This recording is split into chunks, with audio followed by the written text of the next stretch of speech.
At the height of World War II, with Hitler's armed forces extended through countries he'd already crushed, the Nazis recruited tens of thousands of Muslim soldiers. This dramatic departure from reliance on so-called Aryan German troops happened first on the Eastern Front against the Soviet Union. During the summer of 1941, over 4 million Soviet soldiers were captured by the German armed forces. Many of those were Muslim, and many of those were given the opportunity after capture to join their captors, and many took it.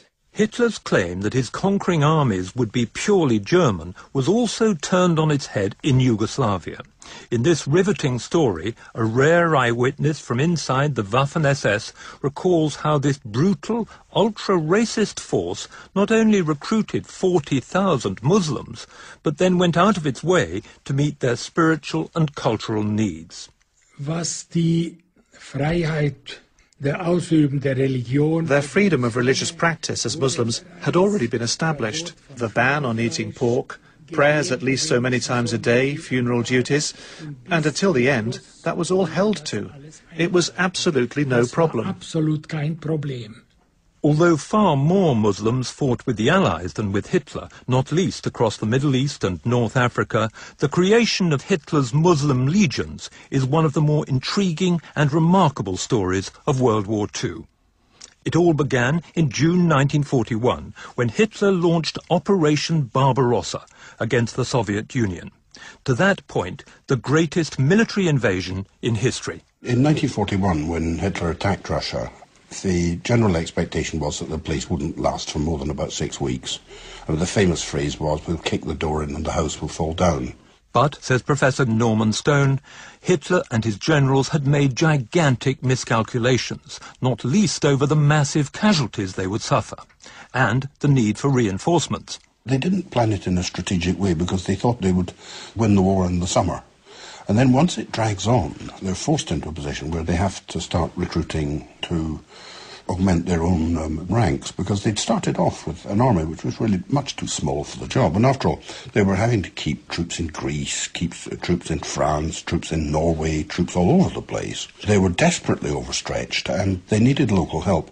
The German armed forces took millions of Soviet prisoners. Among them were many Muslims from the southern Soviet republics.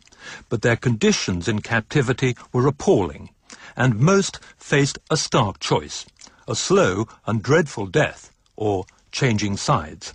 Hitler and Goering and company didn't really propose to waste food, as they called it, on Russian prisoners of war, so they were starving. And cases of cannibalism, 5-6 of them died in horrible circumstances. And if you're starving like that, and then somebody comes along and says, volunteer to drive the donkeys for the German army in Krasnogorsk or some such place, you might well act in that way. The new recruits were from places like Turkmenistan, Kyrgyzstan and Uzbekistan. It's estimated that 150,000 Muslim troops joined the Nazi ranks on the Eastern Front. They were known as willing helpers, and to start with, says Jonathan Trigg, author of A History of the Nazis' Islamic Forces, these Muslims did only auxiliary work. Soviet soldiers who happened to be Muslim were captured, were kept in the front line by their German captors in order to carry rations, carry weapons, and then over time those individuals went from carrying rations to carrying guns. To what extent was there an anti-Soviet motivation among the Muslim recruits from the southern republics? That was a very strong motivation indeed. In the previous 20 years, the Soviet communist system had hugely oppressed their religion and the peoples themselves. So many saw, falsely of course, that Hitler and the German army were there to liberate them. And as the German army began inducting thousands of these Muslims, commanders were ordered to honour the Islamic beliefs and culture of their new recruits. They were allowed to practice their own religion, which was still anathema within the Soviet armed forces. So they had their own imams, they could pray as and when required under the laws of Islam, and of course they had special rations, so they weren't given alcohol or given pork.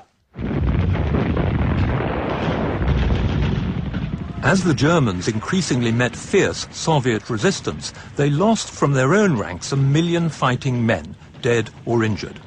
So the need to build new fighting units from their Muslim recruits was urgent.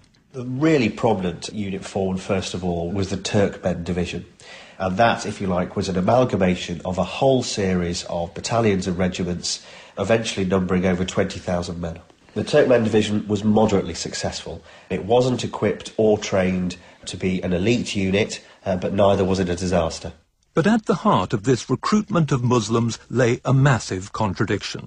Hitler had earlier decreed that none but Germans should bear arms to enforce the world domination he dreamed of by the mythical Aryan race. Hitler himself wasn't particularly keen on having anything other than blonde, blue-eyed Germans fighting for him, or at least people with a kind of Germanic background, like, say, the Dutch or the Belgian Flemish. But he was more or less forced into a position of having to accept that there were other people. And after all, he was in alliance with the Japanese, who were hardly Aryan. And, at the outset at least, none in the Nazi armed forces were more pedantic on the issue of race than the special Nazi Party army, the Waffen-SS, and their ultimate supremo, Heinrich Himmler. In the Waffen-SS, Himmler and his entourage would carry out a whole series of checks on individuals, both on their racial ancestry.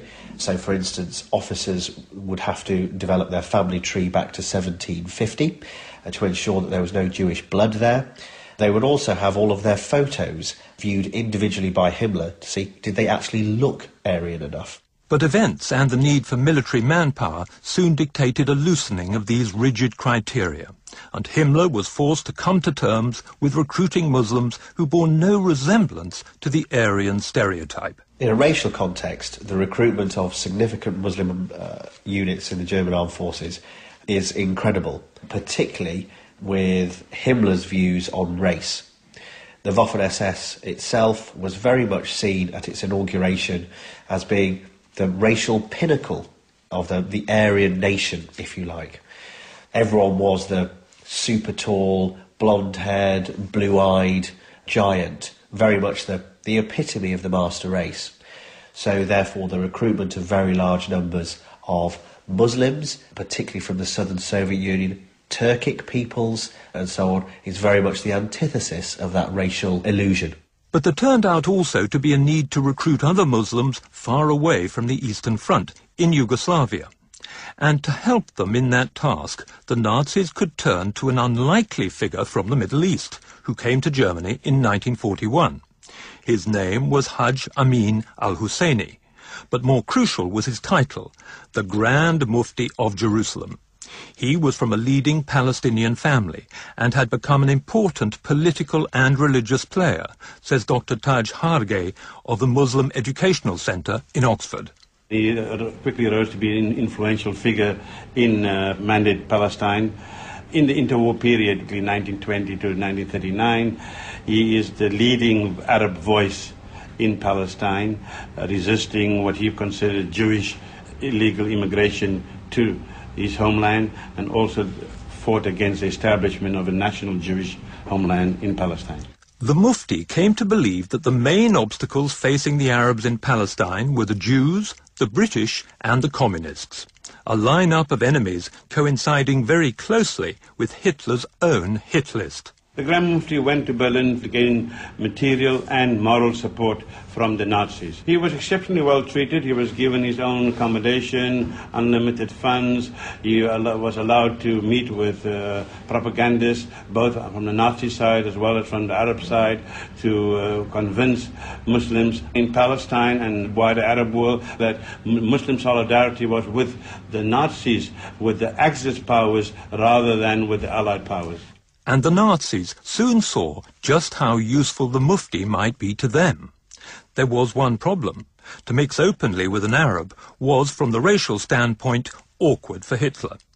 However, the Mufti was not of typical Arab appearance, and this allowed the Fuhrer to justify meeting him, says Professor Gilbert Ashkar of London University. The idea of meeting someone who belonged to an inferior race in Hitler's conception of things was a problem to him. With regard to the Mufti himself, they had to convince themselves that given his blue eyes and red hair, he had some non-Semite blood in his veins, so he was not fully Semitic. So they kidded himself that he wasn't really an Arab?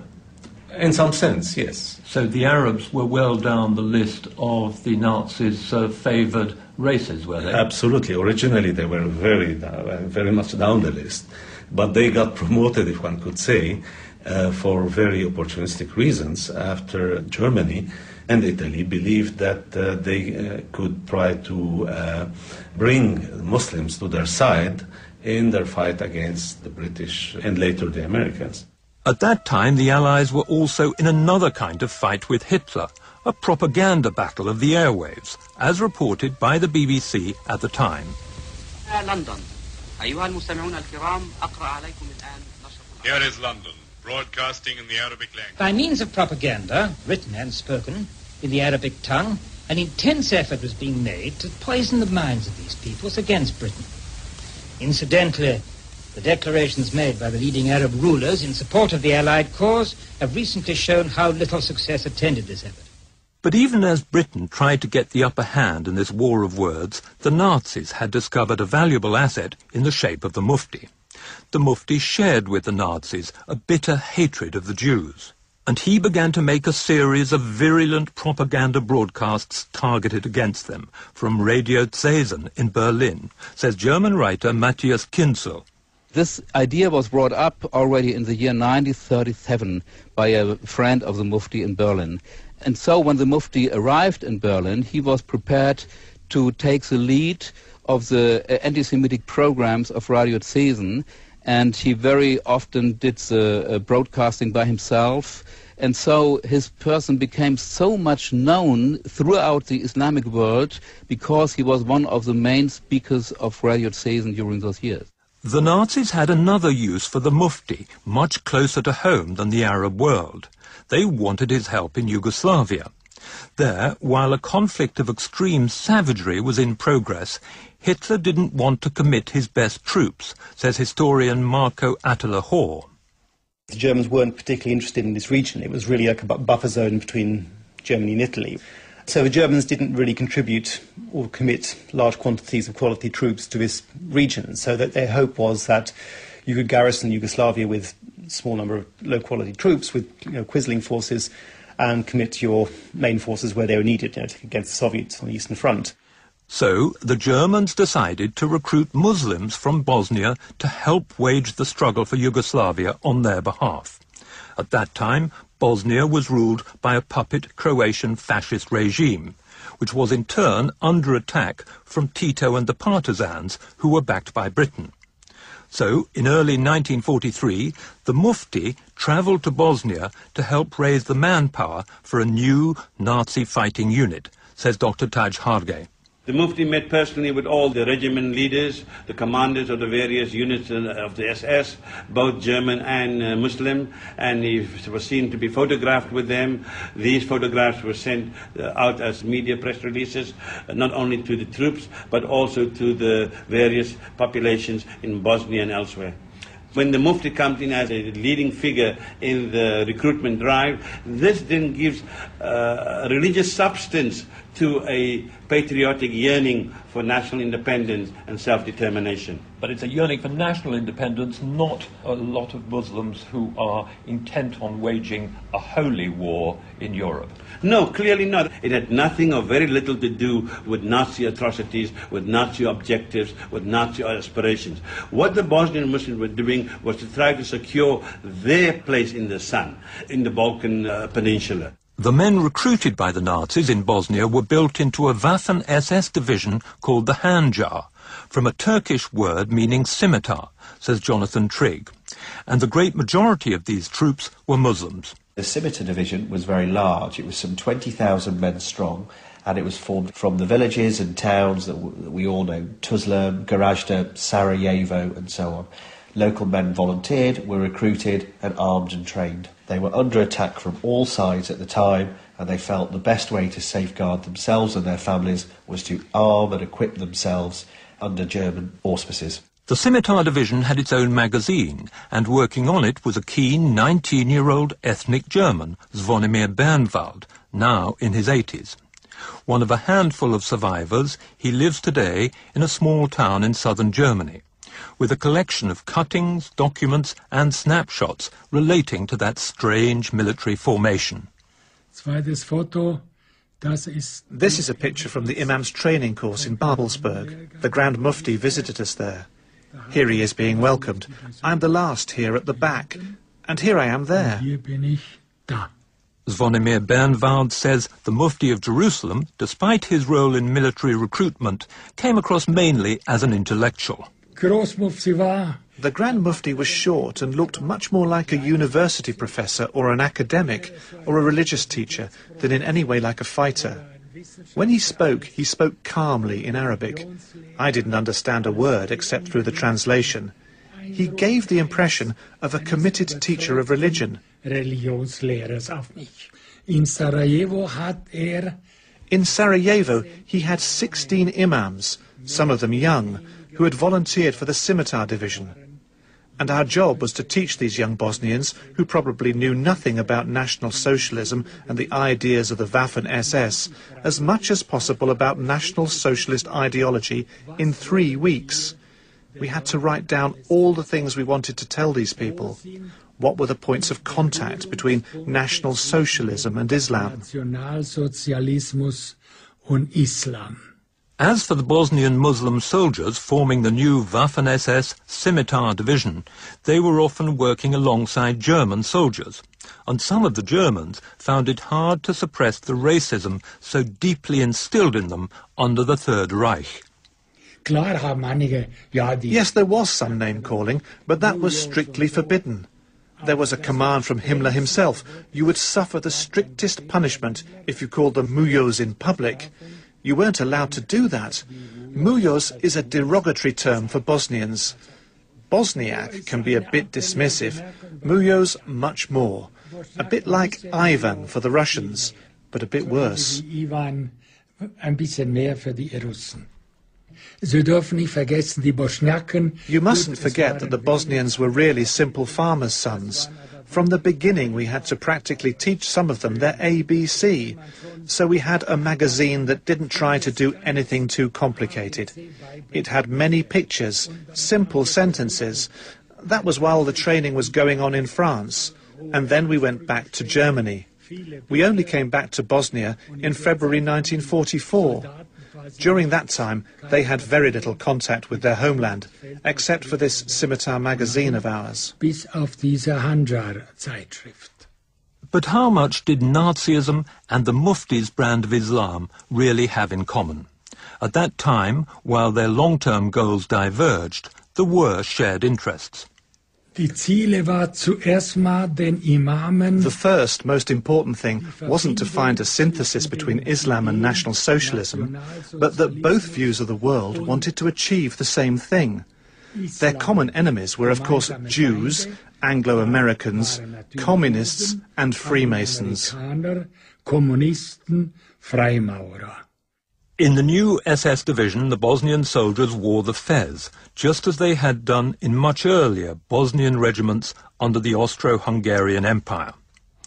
And a German newsreel in World War II showed the new division being reviewed by none other than the SS chief himself, Heinrich Himmler. Reichsführer SS Heinrich Himmler besichtigt eine neu aufgestellte Freiwilligendivision. Bei den Muslimen waren die Handjar-Division immer beliebt. The Muslims always loved the Scimitar Division. It was their people, who they had a close connection to. The fez was better than the red star of the partisans. That's clear. Bei den Partisanen. Das ist ganz klar. The Scimitar Division was removed from the chaos of Yugoslavia to be trained in France, but being sent so far from their homeland sapped the morale of the Muslim troops, especially when they began to hear of atrocities against their people back in Bosnia. So, one summer night, a group of them staged an armed revolt against their officers. This action, although short-lived, was the only mutiny ever recorded in the Waffen-SS, says Jonathan Trigg. The mutiny was started by 4 individuals who were, without doubt, agents provocateurs from Tito's partisans, there to stir up trouble. They managed to get a large number of their own troops, several hundred men, to fight alongside them. They murdered their German officers, and their idea was that they were then going to march to the sea. What happened in the end, though? Literally, the mutiny only lasted one night, whereupon some of their own religious leaders, some of their imams, spoke to the mutineers, managed to convince them that this was folly. They then turned on their own ringleaders, who were either killed, captured or dispersed. So what military role did the Bosnian Muslim soldiers play? The Scimitar Division finally came up against Tito's partisans in the spring of 1944. The Scimitar Division became very much involved in what was guerrilla and counter-guerrilla operations back in Bosnia. This was dirty local fighting in the hills and mountains of Yugoslavia against their fellow Yugoslavs, the partisans. The Scimitar Division were very successful, particularly in the opening weeks and months of their campaign. They were extremely pleased to be back on home turf and looking after their villages and communities. When was all that going on, and how did things begin to change? That was towards the end of 1943 and the beginning of 1944. However, by that time, particularly as spring 1944 went on, it was absolutely clear to most of the Bosnian Muslims involved that the Germans were going to lose the war, and they were going to be on the receiving end of a vengeful Tito and his partisans. The conflict in Yugoslavia was often barbaric, and there is still debate among historians over how the Muslim troops behaved in relation to others. The consensus seems to be that the Scimitar Division did commit atrocities, but no more so than other units in that conflict. A view accepted by Islamic cleric Dr. Taj Harge. Some of the crimes were perpetrated by the Scimitar Division of the SS, because I think we have a combination of factors here. You have the SS ruthlessness combined with Muslim fervour to attain freedom. And to them, the idea of freedom is to have a scorched earth policy, because their opponents, the Croats, the Serbs, and the partisans, were their enemies for so many generations. And what about war crimes in the East? When the Polish Home Army staged an uprising in Warsaw against the Nazis late in the war, German forces hit back with severe repression against fighters, civilians, women and children alike. Jonathan Trigg says both regular army and Waffen-SS soldiers took part, including Muslim units. The suppression of the Warsaw Uprising was particularly bloody. The evidence of atrocities is well documented and is horrendous. Several Muslim units, along with non-Muslim units, very much ran amok. It is a truly horrific story. The Muslims were not the major instigators of massacres in the uprising. However, they were there, and they were without doubt involved in atrocities against the local civilian population. By late 1944 and early 45, Nazi forces in the east were retreating from a Russian military onslaught. And the Soviet Muslims who'd defected to the Nazi side years earlier faced being dealt with as traitors if and when they fell into Soviet hands, says Norman Stone. Well, the people who'd been captured in German uniform or working for the Germans simply wouldn't have survived. If they survived, it would have been by a fluke. I think they were served long, long years in camps at the absolute best. And at the worst? Oh, they'd just have been killed. Shot on the spot? Yes, more or less on the spot. Back in Yugoslavia, Tito's communist partisans, getting air supplies from the Allies, were also now reversing the Nazi tide. And the Muslims of the Waffen-SS Scimitar Division were on the back foot.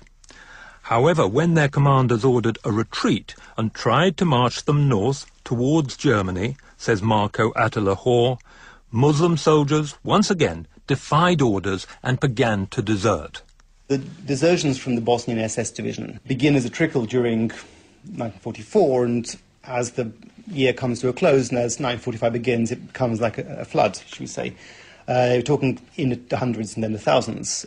Bosnian SS troops deserting and joining the partisans, and then becoming incorporated into the partisan units and proving actually very effective fighters for the partisans against the Germans, turning the Germans' own training against them. So they're changing to the Allied side of the war, basically, a lot of them. That's right, yes. A couple of thousand of them, at least, become highly effective partisan soldiers against the Germans. Oh, what about the other 18,000? It's a variety of different fates. Some of them are then disarmed by the British and handed back to the partisans and are massacred. I mean, the partisans carry out serious war crimes against these defeated prisoners and prisoners of war. I mean, a lot of them simply deserted. I mean, the division collapsed, essentially. It crumbled, so thousands of them then simply went home.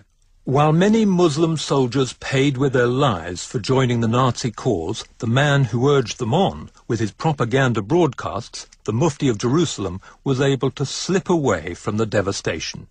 He went first to France and later the Middle East. He died in 1974. German writer Matthias Künzel fears that in recent years the Mufti may have become an inspiration to Islamic terrorists.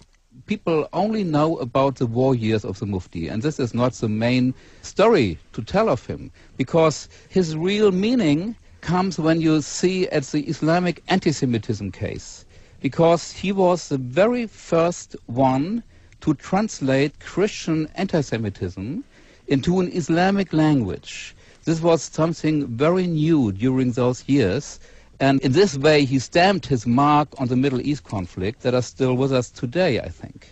But any suggestion that the Mufti is venerated among Islamic militants or the groups backing Palestinian independence like the PLO or Hamas is firmly rejected by Professor Gilbert Ashkar. Well, he's a completely discredited historical figure. He was discredited because his legacy has been one of defeat, and therefore when the PLO was created in 1964, he was not involved. He was marginalized, and there is no celebration of the Mufti anywhere in the Arab world. There is no street named, even in Palestinian camps, after him. The PLO, the Palestinian Liberation Organization, you're saying they didn't make him into a hero in any way? Of course not. All statements by leaders of the Palestinian Liberation Organization about the Mufti were actually distancing themselves from him and considering that his collaboration with the Nazis was a major mistake. As for the tens of thousands of Muslim troops who joined the German army and the Waffen-SS, how should they be judged? According to Dr. Taj Hage, they were struggling for their own survival, and their actions should be seen in that light. The Muslims who fought for the Nazis, whether in the Balkans or in Central Asia or in the Caucasus, sadly are now a historical relic. Most of them are forgotten. What should be remembered that they, rightly or wrongly, engaged in a catastrophic miscalculation, but for laudable reasons of securing independence and freedom. It was largely circumstances rather than ideology which brought Muslims and Nazis together. What the story of that short-lived episode in World War II casts most light upon is the extent of the contradictions and absurdities with which Nazism was riddled.